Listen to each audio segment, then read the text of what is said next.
Assalamualaikum dan salam sejahtera. Kami dari kumpulan 4 ingin membentangkan tajuk kami iaitu pencemaran cahaya. Ahli kumpulan kami terdiri daripada saya sendiri, Siti Zulaikha binti Azlan, Nik Ahmad Afna bin Nik Zulkifli, Aimi Fariha binti Muhammad Marzukin dan Ummu Syamsiah binti Muhammad. Pencemaran cahaya. Pencemaran cahaya ialah lebihan pencahayaan di bandar atau langit malam yang dihasilkan dari cahaya buatan.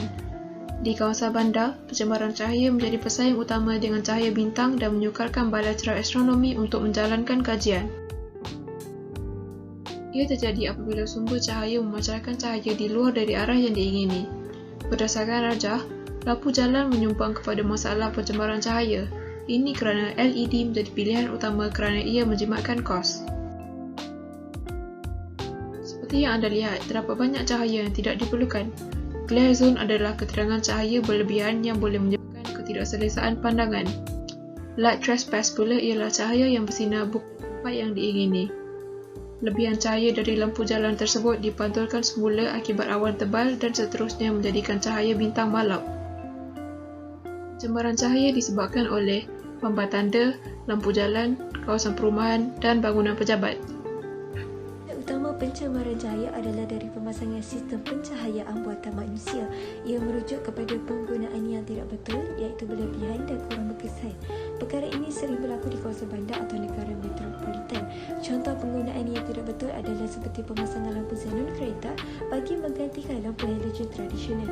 Ia mampu menjana lebih daripada 2 kali ganda lumen atau pencerahan di mana cahaya yang dihasilkan adalah lebih terang dan lebar. Namun begitu, pencerahan ini amat mengganggu pengguna jalan raya yang lain kerana mendatangkan silau dan mengurangkan jarak penglihatan. Ini disebut sebagai glare. Contoh kedua adalah cahaya lampu dari rumah dan bangunan. Bangunan yang menggunakan lampu neutron bertekanan tinggi HPS menyebabkan banyak cahaya bersinar ke atas dan menembusi kawasan sekitar, menyebabkan pencerobohan cahaya berlaku iaitu night clutter. Contoh ketiga adalah penggunaan lampu papan iklan dan juga lampu syala raya yang terlampau terang sehingga menyebabkan masyarakat silau. Contoh terakhir adalah daripada cahaya skrin alat peranti elektronik seperti telefon bimbit, televisyen dan komputer rebel. Sekian sahaja daripada saya. Okey, seterusnya kita pergi kepada kesan-kesan pencemaran cahaya. Untuk poin yang pertama, pembaziran tenaga. Pencahayaan yang berlebihan akan menggunakan tenaga elektrik yang banyak. Lebihan tenaga yang digunakan adalah pembaziran yang boleh memberi kesan kepada ekonomi. Kita pergi kepada poin mengganggu ekosistem alam. Okey, tumbuhan dan haiwan bergantung pada kitaran harian perubahan cahaya dan gelap bumi yang mempengaruhi aktiviti kehidupan seperti pembiakan, makanan, tidur dan berlindung daripada pemanggil. Okey, untuk poin yang terakhir ialah kesihatan. Okey, kita bergantung kepada kitaran badan semula jadi yang dipanggil aliran circadian dan pengeluaran melatonin di mana ianya dikawal oleh cahaya terang dan gelap, siang dan malam. Jika manusia yang terkena cahaya semasa tidur, pengeluaran melatonin akan tergendala. Ia boleh membawa kepada gangguan tidur dan masalah kesihatan, contohnya pening, sakit kepala, keletihan, tekanan, masalah kegemukan dan meningkatkan perasaan cemas. Sekian, terima kasih. Bagi mengatasi masalah pencemaran cahaya ini, kumpulan kami telah mereka cipta suatu inovasi iaitu inovasi lampu jalan raya. Pertama sekali, lampu ini bernilai RM300 Malaysia. Seterusnya dari aspek pencahayaan pula, cahaya lampu ini diperoleh hasil daripada serapan tenaga suria yang diserap oleh solar panel melalui cahaya matahari.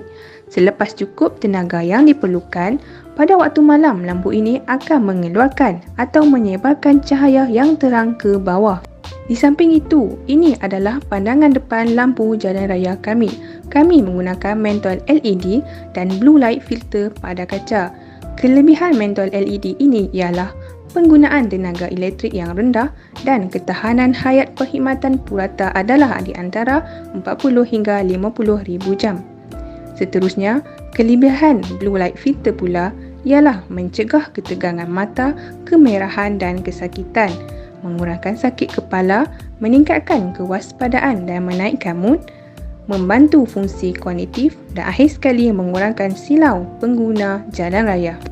Ini pula merupakan gambaran pandangan atas yang mempunyai solar panel kecil pada lampu jalan raya ini.